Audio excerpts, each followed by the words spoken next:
सायरा रज़ा के साथ जो कुछ भी कारी इससे गलत कारी, इससे अब ऐसा नहीं करना चाहिए। ठीक है, रज़ा ने सायरा को तकलीफ़ पहुंचाने की कोशिश की है, इससे जो वो हर तरह से चोट पहुंचाई है, लेकिन अब जाकर अगर रज़ा किसी भी लालच में आकर इसे अपने घर में लेकर जा चुका है तो इसे चाहिए था कि अपने आप को वहाँ पर एडजस्ट करने की कोशिश करती और रज़ा के वालिद के साथ ये बदतमीज़ी ना करती, क्योंकि रज़ा का वालिद सायरा को अपने घर में लाना चाहता था और इसने रज़ा के सामने ये डिमांड भी रखी थी। अब क्या हो सकता है नेक्स्ट आने वाले साथ में, क्या सायरा हमेशा के लिए रज़ा को छोड़कर जा सकती है? अगर इसके सामने तलाक की डिमांड करती है, इसे मजबूर करती है इसके घर में जाकर, तो क्या रज़ा तलाक देने के लिए तैयार हो जाएगा? क्योंकि इतना सब कुछ हो चुका, नसीम की बच्ची की हालत इतनी ज़्यादा ख़राब हो चुकी, लेकिन ये अभी भी अपनी हरकतों से बाज नहीं आती।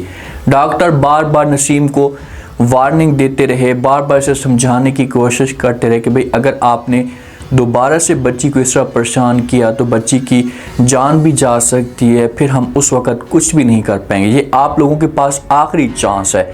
लेकिन नसीम शमीम की बातों में आकर जो वैसी की वैसी हरकतें करना शुरू कर देती है। आप देखें इसकी सोच, इसके दिमाग के अंदर बात सिर्फ और सिर्फ ये सादिक की माँ से नफ़रत करती है, उसके साथ ये रहना पसंद नहीं करती। तो इसी वजह से सादिक यहाँ से जाने की तैयारी कर रहा होता है, ये तो नसीम के घर में मौजूद होता है। जैसे ही वहाँ से जाने लगता है तो नसीम इसके साथ आकर बात करती है और कहती है कि आप यहाँ से जा रहे हैं, बच्ची की दोबारा से हालत ख़राब हो गई तो फिर क्या होगा। तो आगे से सादिक ये बात सुनता है तो वो नसीम को जवाब देता है और कहता है कि मुझे इस मामले पे पता है, वो मेरी भी बच्ची है, मैं उसकी तकलीफ़ को समझ सकता हूँ, लेकिन सारी ज़िंदगी यहाँ पर तो नहीं रह सकता ना, ये मेरा घर तो नहीं है, मुझे लाजमी तौर पर अपने घर में जाना ही होगा। तो आगे से नसीम जवाब देती है और कहती है भाई क्यों नहीं रह सकते, क्या आप इस घर के दामाद घर बन कर नहीं रह सकते? आपके पास अच्छा चांस है, आपके पास मौका है, मैं ये चाहती हूँ कि आप इस घर के अंदर हैं। सादिक इनकार कर देगा यहाँ पर, इससे कहेगा कि भाई जब तुम उस घर में नहीं रह सकती मेरे घर में, तो मैं इस घर में कैसे रह सकता हूँ? ऐसा कभी भी नहीं हो सकता। अब दोनों के बीच में ना सिर्फ और सिर्फ इसी पॉइंट पे मामला जो होंगे ये फिर से ख़राब होना शुरू हो जाएंगे।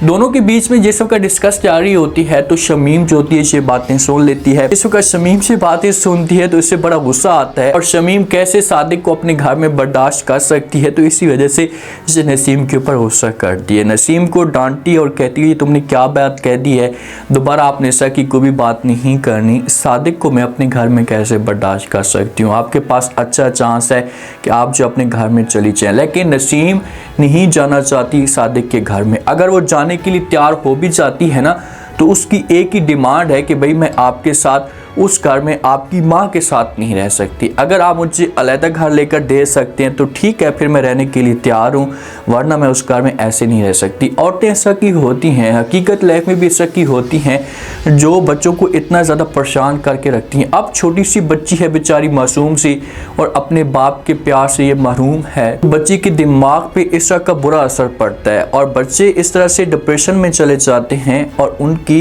डेथ भी हो सकती है। बड़ी मुश्किल से रज़ा जो वो राज़ी करता है सायरा को, तो सायरा अपनी माँ को भी समझाती है और कहती कोई बात भी नहीं है, अगर लेने के लिए आ चुका है तो मैं इसके साथ जाने के लिए तैयार हूँ। ठीक है भाई, रज़ा बड़ा खुश होता है, अपने घर वालों को मैसेज दे देता है कि भाई मैं सायरा को लेकर आ चुका हूँ। अब सायरा ने फ़िलहाल मौके पे रज़ा के साथ ये बात शेयर नहीं की, उसे ये नहीं बताया कि भाई मेरा जो बच्चा है ये ज़ाया हो चुका है।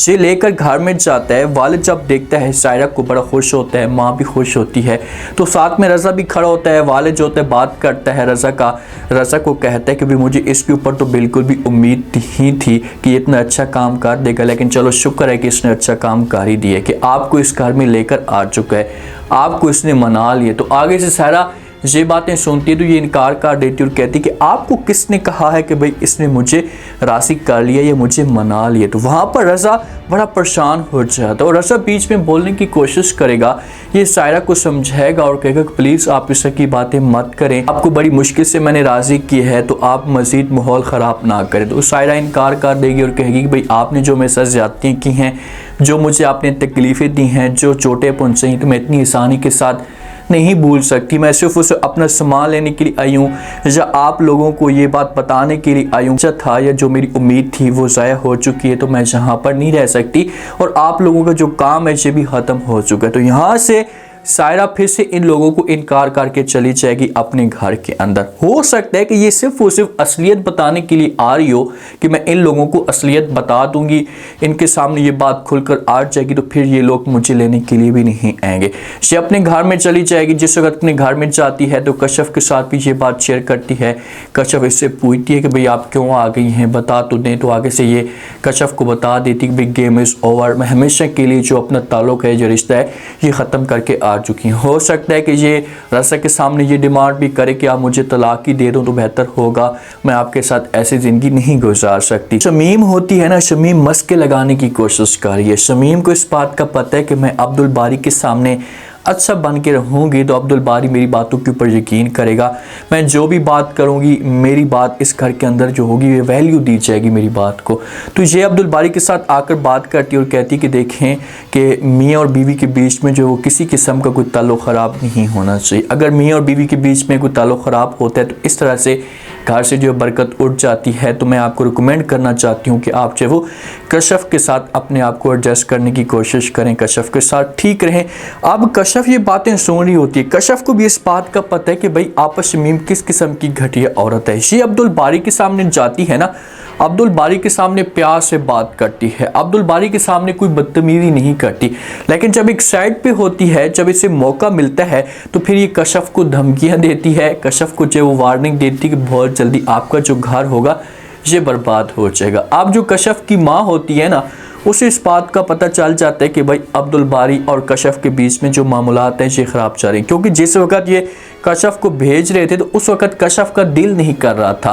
तो इसी वजह से माँ पूछती है तो कश्यप अपनी माँ को जवाब देती है, अपनी माँ को कहती कि माँ जी आप तो बात जो वो ख़त्म भी हो चुकी है, बहुत पुरानी बात है, तो मैं इस मौजू पे डिस्कस नहीं करना चाहती। तो यही होगा कि आप भी इस मौजू पे बात ना करें। तो माँ ऐसे समझाएगी और कहेगी कि ठीक है बेटा मैं बात नहीं करूँगी, लेकिन मैं आपको सिर्फ उसे प्यार से समझाने की कोशिश कर रही हूँ कि अब्दुल बारी बहुत ही अच्छा है, तो आपने अब्दुल बारी के साथ अपने आप को सेट रखना है। मैं मानती हूँ कि शमीम बीच में कुछ ना कुछ गेम डाल सकती। कश्यप अपनी माँ के साथ खुलकर अगर बात शेयर करती तो माँ ऐसे समझाएगी, क्योंकि माँ को पता है कि अब्दुल बारी जो है ना ये अच्छा इंसान है, ये रज़ा की तरह नहीं है। तो इसी वजह से कश्यप को कहेगी कि आप अपना घर बर्बाद ना करें। अब हमारी सायरा के साथ क्या होगा, क्या इनकी तलाक तक भी बात जा सकती है?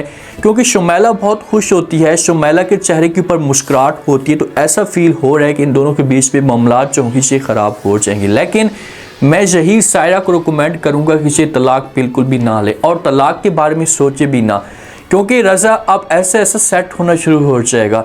रज़ा को अपनी गलतियों का एहसास होगा कि यार मैंने बहुत गलत किया, मुझे ऐसा नहीं करना चाहिए था। आज जो कुछ भी सायरा के साथ हुआ है तो ये मेरी वजह से हुआ है। तो फिर ये जाए और जाकर माफ़ी मांगे और भी ज़्यादा इसके सामने रिक्वेस्ट करे तो सायरा इसके साथ वापस आने के लिए तैयार हो जाए।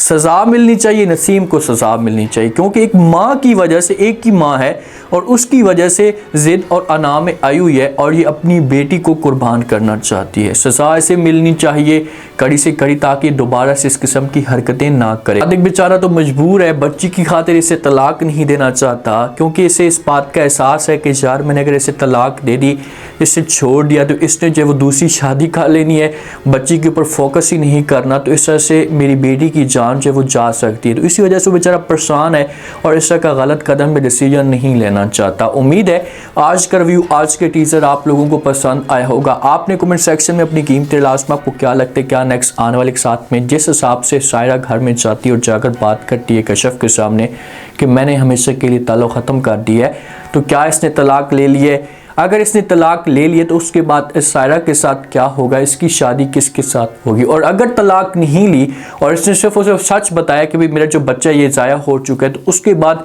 रज़ा वालों का क्या रिएक्शन आता है? क्या ये फिर से भी मिन्नतें तले कर सकते हैं सायरा की और सायरा को इस घर में लेकर आ सकते हैं? लास्ट में फीडबैक दें, सब्सक्राइब भी लास्ट में कर दें। शुक्रिया।